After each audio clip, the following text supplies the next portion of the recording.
Hello and welcome to the show. We are back on Forza Horizon 4, racing cars up a river once more. Well, I say a river. You see, it is now summer, which means that this particular river is almost entirely dried up. Actually, good news for what we're doing here. Last time out, you had to run an SUV because the ground clearance was needed to get through the water. Now, we still have the horribly nasty, bumpy, interesting terrain to run across, but there is no requirement for an SUV. So things like the X220, Ariel Atom, Mustangs, XJ220, 25, all of these cars can run. I am in a rally taxi. It's not here at the moment because I've got to park it elsewhere to make sure cars don't go out of drone range. But we have, an interesting lineup of vehicles to see which is going to be fastest. This a 1v1 knockout tournament. There is no spanner final. The river is far too narrow to allow for any of that. Let's get the first cars off and underway. It's a good start from the Vauxhall. It looks like the VX220 might lead them into the river section, although it can't hold it. It's almost got away with it, just couldn't quite do it. Oh, the Vauxhall's in trouble. Vauxhall missed the corner. Now, it is actually quite difficult, route to follow up here. Now, if they gain an advantage from going out of the river to overtake, they've got to give the position back. But, little mistakes will be made. However, it's certainly not one to give up if you do make a little mistake, because, well, rolling is a big concern here. Rolling is a big concern and a big threat to pretty much all of the vehicles across these rocks. You want to be fast, of course, across the jumps. Too fast, though, and you run the risk of tipping your car over. That is a very, very nasty bump. Here goes the VX220. Almost got himself beached on that. Yeah, that's a... oh, a little bit too high with the drone. That is a very, very nasty bump. The Atom is doing a good job. And when you've got a big lead like this, the Atom doesn't need to go crazy across these jumps. You don't need to try anything silly. This is notoriously bad for rolling the cars. The Atom's got it back under control. Just gets away with it, stuck on a rock. Here comes that VX220. It does it neatly through there. Now it's a little bit more of a concern for that Atom. Goes for the double up here, gets away with that one okay. It's going to be slowly does it. Basically, the trick is trying to know which ones of these you need to be flat for so you can jump up two at once. Which of these you need to be a little bit more careful for. Oh, the VX220 stuck on a rock. Oh, the Vauxhall is in trouble back there unless the Atom has a big crash. This is when you do want to be flat. If you can make it, which the Atom does, points the wrong way. Points the wrong way, spins it back around, and it will be the Atom that takes a victory in the first race. The VX220 is in more trouble. Actually, no, lands it relatively well. Could have been slightly better, but it does get away with it. And the VX220 is across the line. The Vauxhall put up a good fight. But in the end, no match for the Ariel. Here we are with our second round. The Jaguar XJ220 up against the Mustang Mach-1. And that Jag is probably one of the lowest cars here. Maybe the Lola is a little bit lower. The GT40 also quite low. That's while on-rally suspension is very, very low. We'll be interested to see how it fares. The lowness could be an advantage. Lowness? Is that a measure? It is going to be a measure now, regardless. However, might help. Good even launch from the pair of them. If anything, the Mustang's going to get into turn one first. Yes, it will. Just slides up in front of that Jag and will hold on for now. If you're a little bit lower to the ground, maybe you'll have less rolling over, but you stand a greater chance of getting caught on a rock. In fact, the Mach-1 doing a pretty good job through this first section, kind of riding across the bankings. The Jag nearly wheelies onto the back of the Ford. Doesn't quite work. Jag sideways through the air, having a look. The Mustang's gone. I don't know what's happened to the Jag got lagged into the Mustang. Mustang fell over. So a little bit of lag just on the drone mode in that one. the Mustang tipped over. Now it is the Jag, and that is a nasty little section where you can get into trouble. Now the Jag's got to just make sure no mistakes are made through here. Don't hit it on a rock. Don't get stuck anywhere up this section. It's easy. We saw the Ariel Atom nearly got into a lot of trouble. Avoid that inside rock. In a couple of practice runs, the Jag hit that and got stuck on the tree on the outside. Big flights. This is where you've got to be so careful to not... If you go too fast up there, you will get into a lot of trouble. I don't know where the Mustang is. I think the Mustang might have had a tougher a time further back. Could well have gone over again. The Jag has saved it. Is pointing the wrong direction, but has got going once more. It's not been a perfect run from either of the Jag or the Atom so far up here, which, well, they'll be beatable, certainly, in the later rounds. There's the Jag. No, the Jag doesn't go for the double. You can, as I said, you can go for the double. It's risky in some ways, but it's also risky if you don't because you get stuck on the rock. The Jag takes a victory. Good victory in the end for the Jag. The Mustang gave it a good run for the money early on. There it is. That's, yeah, I mean, it's not... I applaud the effort. It didn't quite go. To plan. Too many times upside down up here, and that's what happens if you get it wrong on this final one. There's a lot of rocks there to get stuck on. The Mustang does get up through towards the finish line. The Jag and the Aerial Atom are through to the next round. Our next heat features two legendary race cars, although in very, very different fields. The Ford GT40, of course, the Le Mans legend, against the 205 T16, the rally legend. Now, I know which one the sensible money would be on here. Of course, you would expect the Peugeot to be able to do this, but, well, we've seen many upsets, and the River Run is not a kind place. So, let's see what unfolds here. A good start from the 205, and it will lead into the first corner. Only just, though. The Ford is probably going to be the fastest car, let's face it, in a straight line, although not that we get very many of those on the River. The Ford, nicely across the corners, is trying to have a look. Can it make a move stick anywhere on that 205? We know the 205s can be quite twitchy, especially up in S1 class. Certainly that's on tarmac and normal racing, but on here, well, you never really know. Oh, the Ford's in trouble. Ford's gone for a big roll. Lands it very, very nicely, actually. Well landed from the GT40. That is one of the things that you do need to be aware of with these jumps. So the Peugeot doesn't go for a particularly big jump up there. The Peugeot's playing it safe, and it is probably sensible to do so. You can see the Ford is really pushing hard to try and make up that time here, and when you're pushing hard, that's when you often get into trouble, a little bit too much so around here. Now the 205 has extended that lead into the distance. He kind of opened the taps up on one section, carefully does it up the first part of the jumps. The GT40 is flying. GT40 is really trying. Oh, the 205 sideways up over the rocks. Getting closer. That Ford is braver so far, and it's not necessarily a bad thing for the 205 playing it that little bit more sensible to make sure that it doesn't fall over. The Ford got into trouble on one of those landings that I didn't see because I was busy watching the 205. Oh, the Ford's in the rock. I think that might put pay to the GT40's day unless anything bad happens. This is the final section for the 205. It has been a clean run from the 205, a sensible run from the 205 as it gets through the final section. The GT40 might go for a big jump. It won't be enough, though, for that GT40. The 205 takes victory. The Ford didn't quite get up there with as much. Oh, almost roll before the line. Couldn't quite do it. Great race.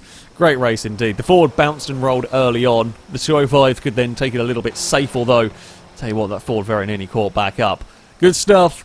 Unlucky for the Ford, but the rally legend, that's through. Well, if we thought the previous heat was a peculiar match-up, I've just noticed something even weirder about the Bugatti. Hold on. Oh, I can't go that close to it. Look at those brakes. Jeez. Well, it's another classic race car up against another classic rally car. Really, the classic race car is, well, quite classic here. Yes, that is the 30s Bugatti up against an RS200. Apparently the reason for the use of the Bugatti, when it falls over, it tends to land back on its wheels. So the theory being, if things go wrong, it might land back on its wheels easier than other cars around it. An interesting choice. I think it's going to not be great at the actual rally stage, but again, we just don't know. It will be very, very light. That much is for sure. And the Bugatti leads the way. Now, it's probably not going to be great handling, let's face it, through the corners. It's got wobbly wheels, and, I mean, you can see the camber going on at the front. There's nothing you can do about it. That's just always going to be built into the car. That's just how they were raced back then. However, the Bugatti is leading the way so far. Now we get into the bumps. This is where we're going to find out what cars are good, because it's all very well. All the RS200s in the rocks, gets out of the rocks very, very well. fired the Bugatti across one of the bushes there, but they're all out the other side okay. Bugatti fires a little wide. So far, they're both staying out of real trouble in terms of rolling. Bugatti clips a rock ever so slightly, but gets away with it. Only loses a little bit of time. The RS200 now leading as we head up towards some of these big jumps. Who is going to be... Oh, the Bugatti's clipped the rock. I was going to say, who is going to be brave across these? Who is going to try and carry speed? Well, the answer is now going to have to be the Bugatti. They're going to have to go a little faster. RS200's gone. It might reset. Okay, it does get reset back. The Bugatti's now faffing about trying to get going. Now, the car being sat there is not the player not paying attention. That is just the game resets. And finally, the RS200's over again. Bugatti's stuck on the rocks. Come on, guys. Someone's got to win this one. Bugatti spins the wheels frantically, does manage to climb the rocks. Clips the next one, is still stuck on the rocks. The RS200 needs to not roll through all of this. There we go. Big double jump for that Bugatti. Gets away with it. Where is the Ford? The Ford is closing. Oh, Bugatti's gone. Bugatti's gone and gets nailed by the RS200. They both get reset. I mean, it's been eventful, I'll give them that. The RS200 has troubled the Bugattis through the air sideways. I mean, that was, I think, just a case of the RS200 knowing it needed to make up time, so it went brave, not realising until too late the Bugatti had actually already crashed. Bugatti goes for the double, gets away with it. The RS200 is too far back. I think it might have got stuck on somewhere else, and the Bugatti wins. It was scrappy. It was messy. A lot of cars fell over in that one. But the Bugatti makes its way through.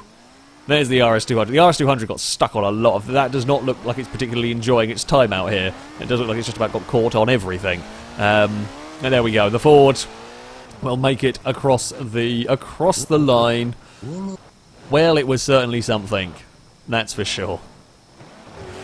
Well, apparently we just happen to love classic race cars against classic rally cars. Another Group B car, the Renault 5 Turbo, up against the Lola T70. Perhaps, I don't even know if it's the most unsuitable vehicle here, but quite possibly.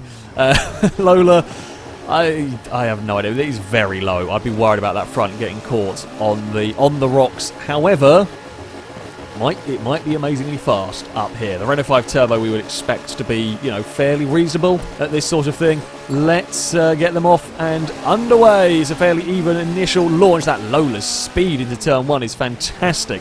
Will the Renault 5 find a way back past? The Renault 5 better on the exit there. They're side by side all the way through these first sections. The Lola through the bush. The Lola's very wide. They're trying to give each other kind of space through there. The Renault 5 with maybe a better exit. A wheelie from the Lola. The Lola doesn't look comfortable with the bumps. Oh, they crisscross in the air. I've never seen that in the air before. They get a little bit collisions. The drone mode, slight lag. But either way, the Renault 5 has popped out the other side in the lead. That's a lovely drive from the Lola there to the front of this. They're both across the jump. The Lola gets twisted in the air, does manage to land it without falling over. Still, the Lola looks for a way back past. There's been a lot of changes of position. I think this might be the most changes of position we've ever seen in one of these races. Lola runs wide underneath the bridge. That gives the Renault an opportunity. This is where the Lola's going to be strong. That T70 straight line speed is good. The Renault 5's across the rocks. How the hell did the Renault get away with that? I have no idea. They're side by side up the first of the hills. This is where you cannot go too wide. Guys, the Renault's flipped it. The Renault saved it. Oh, it's got to go backwards up a thing. Oh, don't get stuck on the rocks now, Renault. The Renault's got to get going again. It's a big wheelie from the Lola once more now. Oh, don't beach it. Don't beach it now. The Renault's carrying a lot of speed. The Renault's down. I think the Renault's done for. All the Lola needs to do is not crash.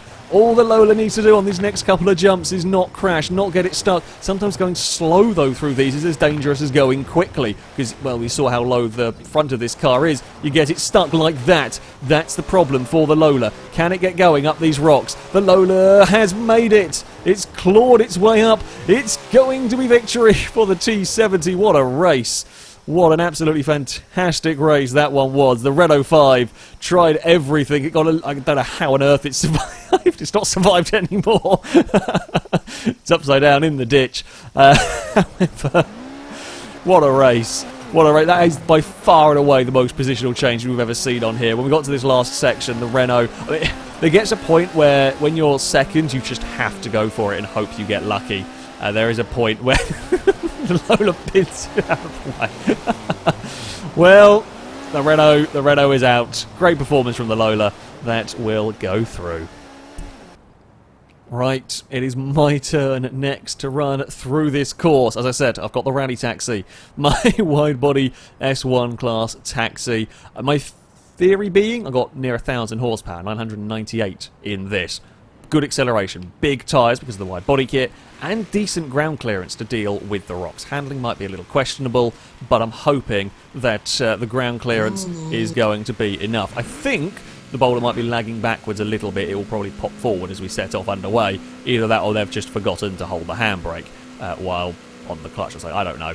Either way, we are here. Yeah, there we go. They pop forward. Just a little bit laggy. Bowler gets off the line very, very well here. Bowler's very quick off the line. I would probably I might outhandle it. I mean, ultimately, the bowler is about the only vehicle even vaguely suitable to this sort of a course. However, you know, we've seen silly results already happen, so you never know what's going to go on here. Now, I like to play this a little bit more carefully, if I can. I mean, there are times when you just don't have a choice, where you've got to go for it, and I'm about to end up finding that one. We're going to have to go for it. I don't even know. I don't know how I fell over on that one. We were so slow, it just let go on me. Well, it's going to be brave Rally Taxi. I've got to hope that the bowler makes a mistake, honestly. I'm not going to be able to chase it down without a mistake from the bowler here. Across the jump we go. That is one we can do a double on. We will be doing doubles, well, a fair way around this course. We've got to. Now, I can't go flat out on that one. Actually, when you hit that one, it slows you down so much anyway. But you won't be able to take that one flat. This is, oh, the bowler's over. The bowler's had a very big crash, I would imagine, on the rocks. Now, the bowler will get back on the circuit. I will fire my car at the inside. And now we've got to be careful. Now I've got to be, oh, the bowler's going to get that. I'm not going to drive up there hard. I know what this rock does. Bowler actually got very lucky with that landing. That could have gone a lot worse. Now, this one here is a double. It will be for me, at least. Is that bowler going to get into trouble again? This is what the big question is. I'm not taking that as fast as some other cars because this will front flip. In testing, it went for a front flip. I think this might be the final. This is the final jump here. I've got to go for this. I've got to go for this. The bowler's out very, very wide. It's the run to the line. The taxi's stolen it. Yes, we did it. The bowler missed the jump. It went wide on the exit. Put my foot down. Oh, we did it. What a run to the finish. That's probably the closest finish we've actually had. Certainly in that manner. I knew I had to go for it. The only chance of me winning was to go for it. And we did. I got the jump spot on. That's how you get the double there. To land, to head to the finish. The bowler kind of took the initial part and then he got fired wide. So, celebratory donuts for the taxi. What a race. Thought we'd beansed it early on. Both of us had a big role during that. We recovered. Fantastic final little section. And the taxi puts out the off-road racer. So, we are on to the next round. I've been drawn in the first race up against the XJ220. We have then the 205 against the Ariel Atom. The Lola up against the Bugatti. I don't know what my chances are against the Jag. I think we're actually going to be quite evenly matched through here. I really need to not roll the taxi. This is the thing. I need to not roll the taxi. And that is a lot easier said than done. We got a bit lucky up against the bowler. It was quick. The taxi was quick. There is no doubt about that. However, we were lucky. I think if we hadn't rolled, I think we would have had the pace. That was a terrible start by me. I also swear I changed up a gear and it just sat in second, but never mind. Yeah, it's been a terrible, terrible start. I've got a lot of work to do here in the taxi. Now, the plus point is, I can kind of be, I think I can kind of be a little bit aggressive, actually. I fell out of that. I fell out of the river, and then getting back in, I'm a little bit wide. I can kind of see what the Jag does from back here. If the Jag's going ultra aggressive on some of these jumps, I know that I need to be doing the same, basically, at this point. Jag is actually looking good so far. I might have to start getting brave. That XJ220 is flying away in the distance a little bit. We took that one a slight bit wonky for all of this. Oh, the Jag's in the rocks. I'm going to follow it, though, so that doesn't really help me all that much. Right, we're going to have to start being brave. I don't think the taxi's really got the speed here. It might have to be a case of bravery solves all, although bravery gets me in trouble as well. I got 1,000 horsepower in this taxi, but it is... Oh, the Jag's fallen over! Is the Jag going to land it? Yes. Oh, I'm going to land on the Jag, though. That's a little bit of an inconvenience. Oh, the Jag spun around and hit the rocks. Come on, Rally Taxi. Now is your time to shine. The problem is, well, the Jag is likely to be going for it, and I do fear the speed of the Jag. Is this a double? We're going to give it a try. It isn't quite a double, but we actually get a pretty good landing through all of that. Do I risk? No, there's no need to. There is no need to go too mad across here. It's a big jump. It's not quite as big as it could have been or needed to be. It's going to be enough. The rally taxi will make it into the final. Oh, I think that Jag had me beat up until it started getting rocky. A little mistake from the Jag saw it over. I was actually in a little bit awkward place in crashing into it. That was a nerve-wracking race. The first section, the Jag had me. I think when the going started getting rocky, maybe the more ride height in this, maybe just a little bit of luck from me, a little bit better positioning from the taxi, saw me through. And once I was ahead, the Jag had to push so hard on the section it wasn't so good at, that we were okay. A good race indeed.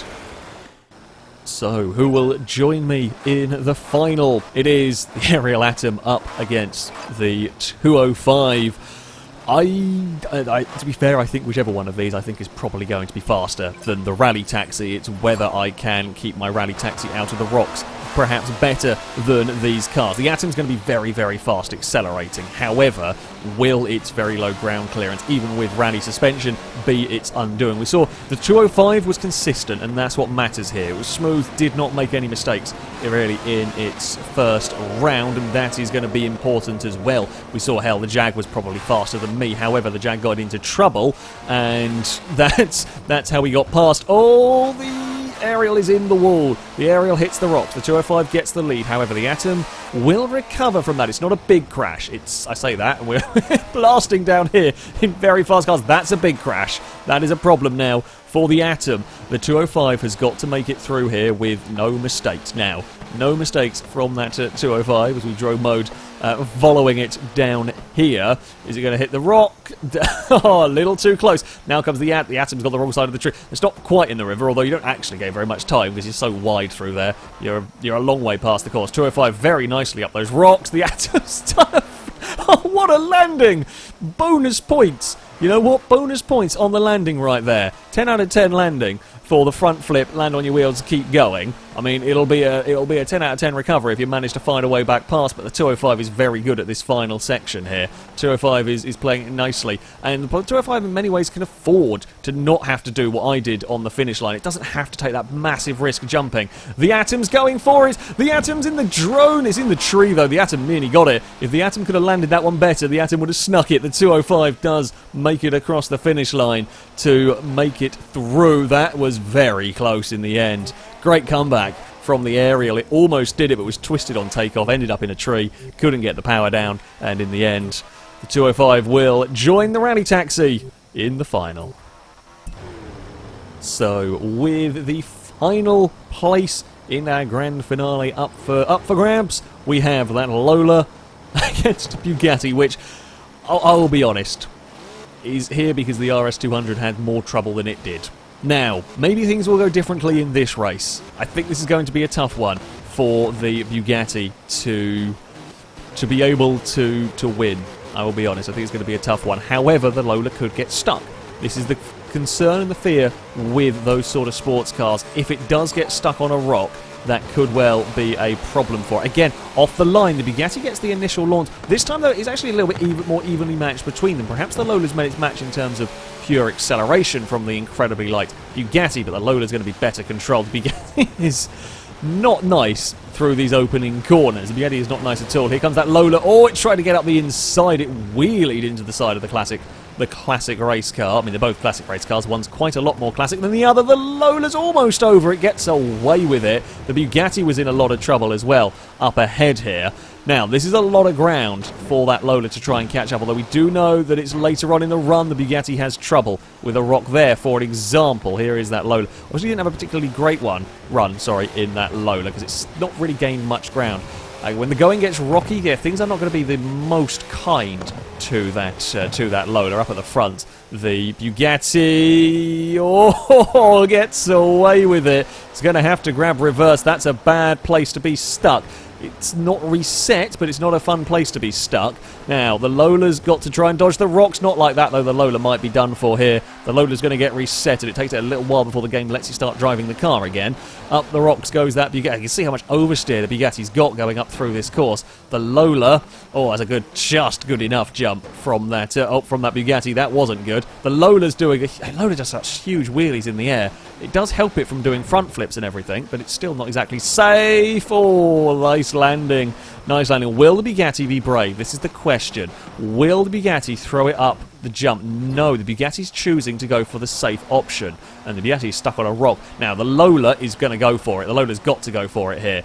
Oh, it doesn't. I'm amazed it didn't, Joe. Or maybe it tried and got caught on a rock. Because, hell, if it could have done that, it would have taken victory. The Bugatti is through. The Bugatti wins and will make it to the final. Better showing from the Bugatti, actually. Lola just, I think, got stuck on too many rocks. I'm very surprised he didn't go for the huge jump at the finish. But, again, as I said, it might be possible he tried to do it and got caught on something. Because, you know, there are very, very big risks with going for that big jump. Well, there you go. The final. Who would have put that classic Bugatti? I certainly would not have done. Well, here we are. The final. 3 very unlikely cars are here. 1,000 horsepower Rally Taxi, 205 Forza Edition, and a classic Bugatti. I have no idea. I have absolutely no idea. I think my Taxi might be better than the Bugatti, but the 205 is a bit of an unknown quantity. It'll handle better. I'd probably out-accelerate it. It's going to come down to mistakes here. It's going to come down to mistakes. You cannot afford to roll. Not really. The jump at the end is actually going to be quite important if you are brave. It's a good launch from the Rally Taxi. We are ahead of the 205. In many ways, I'm more worried about the 205 than I am about the Bugatti here. And of course, with the wide body kit on it, my Taxi is very wide. It's going to be difficult for the 205 to fight a way past. Oh, we've got all connected. No one can actually steer off of that one. All 3 cars got together. The controller just went berserk. And we were stuck running in a forward direction, hoping for the best. I think we got punted forward. This is a that's actually, I think, one of the worst jumps up here, because you just don't expect it to get you into trouble. I'm being assisted up all of that from the Bugatti. Now I've got to try and chase down the 205 was so close to that rock. That 205 nearly went into that rock, nearly got into a lot of trouble. Oh, I've been punted, I'm done for, I think. I think the 205's got it now. The Bugatti was a lot quicker. I was trying to be slow up that one, and yeah, we got a nudge. It was only a slight nudge, but it was enough. I just got too much speed, and we went for a front flip. Well, we need a big miracle to happen here if we're going to win this. Oh, and I don't need that. I don't even know what I hit. Hit something on the outside. It looks like the 205 is running away up at the front. I think the Bugatti's gone and got stuck. So we will at least come home in second. I do think the 205 may well have had a little bit too much for me, although I think the 205's just got reset. So the 205 is not done this just yet. The 205 is closer. They're closer to us than I thought it was going to be. Here we go. I mean, I know what I'm doing for the run to the finish line. What is the 205 doing? The 205 isn't going for the big jump. I am. Screw this. We've got to go for it. It's the only hope for the Rally Taxi. We don't make it. It was worth a go, though. I mean, everyone knew I was going to go for it. Well done, Hordes. Well done with that Peugeot. I tried. If we hadn't rolled, I'd have been closer, but I wouldn't have won. Good race. Good race indeed. I thought there was just that glimmer of hope towards the end. Slightly annoyed we got tumbled over, but it's easy to do around here. It's very, very easy to do. The Bugatti is spinning its way to the finish line. Well, Bugatti got third. No one thought it would get to the final. No one thought it would get to the final. The 205, the actual sensible car, was the one to take a victory in the end. I'm pretty proud of the Rally Taxi, though. It's not very good at the first section. I think we struggle through there, but as it starts getting to the jumps, to the bumps, we have got some serious speed in this. It did mighty well across all of those, and not too many silly mistakes from me, which is always good. That, though, is going to be it for this video. Thank you all very much for watching, and until next time, a goodbye.